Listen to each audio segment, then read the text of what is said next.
बिस्मिल्लाहिर्रहमानिर्रहीम। अस्सलामुअलैकुम। 99 spice food के साथ मैं हूँ आपकी होस्ट। आज हम बनाने जा रहे हैं नौरतन और इसके लिए हमें इंग्रेडिएंट्स चाहिए ये मटन बोटी 800 ग्राम हमने ले लिया है मटन। इसमें आप गाय का गोश्त भी डाल सकते हैं और चिकन का भी। गार्लिक पेस्ट लहसुन का पेस्ट ले लिया है और चॉप्ड अदरक ले लिए हैं। आप इसको पेस्ट भी डाल सकते हैं और ज्वलन भी डाल सकते हैं। नो अदर ऑप्शन, मतलब कोई मसला नहीं है, आप अपनी मर्ज़ी से डाल सकते हैं। Sorry for my fumbling.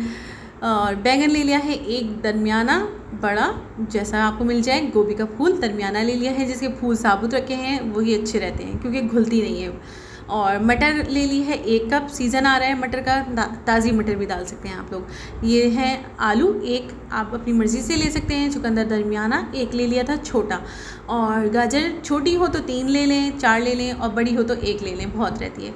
और घिया हमने डाल दिया था 1 दरमियाना। पालक ले लिया था आधा किलो, काट के अच्छी तरह धो के रख लिया था। टमाटर का पेस्ट ले लिया था। 5 टमाटर को पीस के ग्राइंड कर लिया था और उसका पेस्ट बना के ये फ्रीज़ होया हुआ था। आप ताज़ा भी डाल सकते हैं और साबुत टमाटर भी डाल सकते हैं। जी जनाब, अब आ गया था ये ऑयल में ले लिए थे 2 बड़े जो सालन के चमचे होते हैं वो ले लिए थे, यानी कि हाफ़ कप ऑयल। और यहाँ पे सारे मसाले मैंने लिख दिए हैं, फिर मैं बता दूँ। 2 टेबलस्पून ले ली थी मिर्चें, नमक हस्बे जायका, हल्दी आधा चमचा और धनिया 1 टीस्पून। मीडियम स्लाइस्ड अनियन काट लिया था। आप चाहें तो इसमें सब्जियों की रद्द-बदल भी कर सकते हैं। मेथी भी डाल सकती है, मेथी डालना चाहें, मेथी बहुत अच्छा जायका देती है, वो भी डाल सकते हैं। मेरे पास अवेलेबल नहीं थी इसलिए नहीं डाली और पसंद भी नहीं करते घर वाले। खैर जी, शुरू करते हैं। और ऑयल डाल के हम डालेंगे प्याज को थोड़ा सा करेंगे ब्राउन, गोल्डन ब्राउन करके इसको हम मसाले डालने शुरू करेंगे। जी जनाब, पहले जाएगा लहसुन पेस्ट, अदरक चॉप्ड डालेंगे हम और उसको थोड़ा सा मिक्स करेंगे ऑयल में ताकि इसका फ्रेग्रेंस आ जाए, इसका जायका आ जाए। फ्रेग्रेंस तो हमें फ्रेग्रेंस भी आती है। खैर, हमने इसको डाल दिया है। अब हम इसमें डाल देंगे टोमेटो प्यूरी डाल देंगे और इसको थोड़ा सा भून लेंगे ताकि टोमेटो प्यूरी का जो कच्चापन होता है ना, टोमेटो प्यूरी घर की बनी हुई है, बाज़ार की नहीं है। टोमेटो प्यूरी नहीं है, पेस्ट है, घर का बना हुआ है। ये डाल देंगे। अब हम इसके अंदर डालेंगे देखिए सारे मसाले डाल देंगे इसके अंदर। ठीक है, सारे मसाले डाल दिए हैं। अब इसको भून लेंगे। ठीक है, इसको अच्छी तरह से भून लेंगे ताकि टमाटर का कच्चापन और मसाले की जो तेज़ी होती है वो सब ये ख़त्म हो जाए, मतलब एक अच्छा सा फ्लेवर डेवलप हो जाए। फिर इसके अंदर हम गोश्त शामिल कर देंगे। ठीक है जी, अब बारी आ जाती है गोश्त की। गोश्त हम डाल देंगे और इसको हाफ़ डन कर लेंगे ताकि फिर सब्जियों के साथ ही सारा गल जाए। थोड़ी देर इसको भून के अच्छी तरह, मतलब इसको भून के इसका सारा गोश्त का जो एक स्मेल होती है वो चलिए, वैसे ताज़े गोश्त में नहीं होती है, फ्रेश मीट था, इसमें नहीं होगी।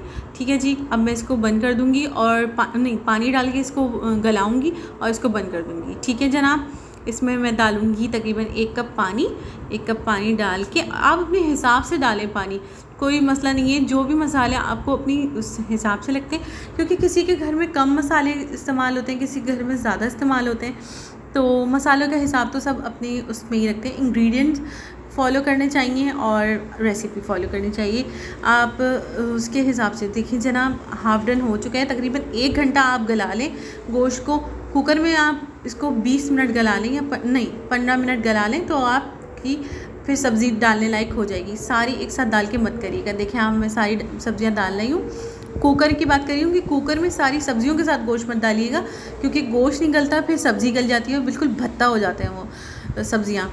तो पहले गोश्त गलाएं, उसके बाद कुकर में आप ये सारी सब्ज़ियाँ डाल के 10 मिनट तक इसको पकाएंगे तो ये बहुत अच्छी खिली सब्ज़ियाँ बन जाएंगी। आपने देख लिया, मैंने सारी सब्ज़ियाँ इसमें मिक्स मतलब डाल दी हैं और मैं इसको कोई मिक्स नहीं करूँगी, कुछ चमचा नहीं हिलाऊँगी, बस ये सारा मैंने डाल दिया है और ये इसकी लिड कवर कर दूँगी अब। और जब ये आधे पौने घंटे बाद जब मैं इसको हटाऊँगी तो फिर आप ये देखिएगा, ये देखें सारा पालक और सब कुछ सब्ज़ियाँ सब कुछ इसी तरह से है।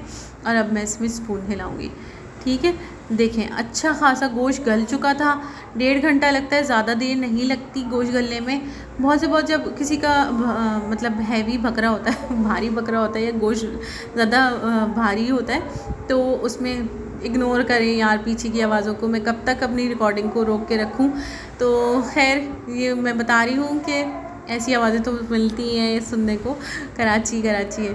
जी जनाब, मैंने उसको रख दिया था तकरीबन 20-25 मिनट, गोश्त गल गया था, लेकिन उसके बाद भी मैंने 20-25 मिनट इसको दम पे रखा और अब मैं इसको सर्व कर रही हूँ। ऑयल इतना ज़्यादा आपको पता है नहीं डाला था, तो इतनी ज़्यादा इसकी ऑयल नहीं आएगा ऊपर, लेकिन जो भी है बहुत प्यारा लग रहा है, बहुत खूबसूरत लग रहा है। आप लोग भी बनाइएगा, ट्राई करिएगा, हमारे चैनल को सब्सक्राइब करिएगा प्लीज़। एक दफ़ा भी नहीं कहा आज मैंने वीडियो में कि हमारे चैनल को सब्सक्राइब कर दें, बेल आइकन को ऑन कर दें और लाइक करें, शेयर करें, कमेंट करें और इग्नोर करें पीछे के बैकग्राउंड को, और हमें दुआओं में याद रखें, सबको अपने साथ लेके चलिए। जज़ाकल्लाह खैरा आपकी रेसिपीज़ पसंद करने का, और हिम्मत बनाते रहें, और please stay tuned with us, feedback ज़रूर दें। अल्लाह हाफ़िज़।